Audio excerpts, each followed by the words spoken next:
second essential component of explosive training techniques that I'll be talking to you today is short time. Now, before we get into that, you guys got to recognize two things that must be taken in place in order to achieve short time. Number one is to reduce the time required to apply force into the ground. And number two will be to reduce the time required to recover the limb through a proper range of motion. We'll get into that a little bit more in depth through our examples and demonstrations as we go along this presentation. So, what I'll be telling you guys first is most of the times we get athletes coming into our center wanting to get faster, wanting to improve their speed, wanting to jump higher, wanting to get to their destination quicker. So, while applying big force is huge and important, one must recognize that short time component has to be present in order for the actual exercise to be successful. The first demonstration that we'll have for you today is a standing step over. This is one of the earlier progressions that we teach our athletes here at Velocity Sports Performance in regards to maximum velocity, a discipline of the speed.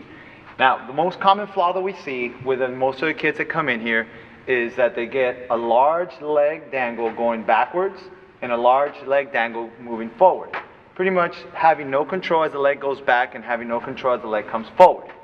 Now, how do we do this in order for him to be more efficient at the drill? Well, we got to reduce the time required to recover the leg, meaning when the leg goes back, reduce the time and then bring it back around to the ground as fast as possible. So the faster the leg comes around and down into the ground with the big force applied, the faster the athlete will get to their destination. Now, the second drill that we'll be discussing about or exercise is a common exercise that we see within our acceleration, another discipline of speed. Now, one of our most basic and common drills that we do with our athletes is an acceleration run. The first demonstration is done incorrectly due to the fact that the leg is traveling up high and coming down to the ground in a slow fashion. Now, what we want to achieve and accomplish is the same technique, but just in a more consistent and quicker fashion, meaning we want quick and fast and explosive ground contacts. So the faster the foot comes down to the ground, the faster the individual will get to his destination with the proper force applied. The last exercise or technique that we're going to be discussing to you will be on a basic jump. Now, this is important because aside from athletes wanting to get faster, we got a large number of athletes wanting to jump higher.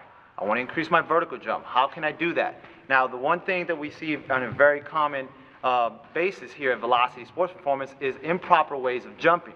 Now, remember, short time. How can I get my body traveling upwards as quick and as fast as possible? So we'll demonstrate pretty much the common flaw that we see here at Velocity. Slow and not very explosive.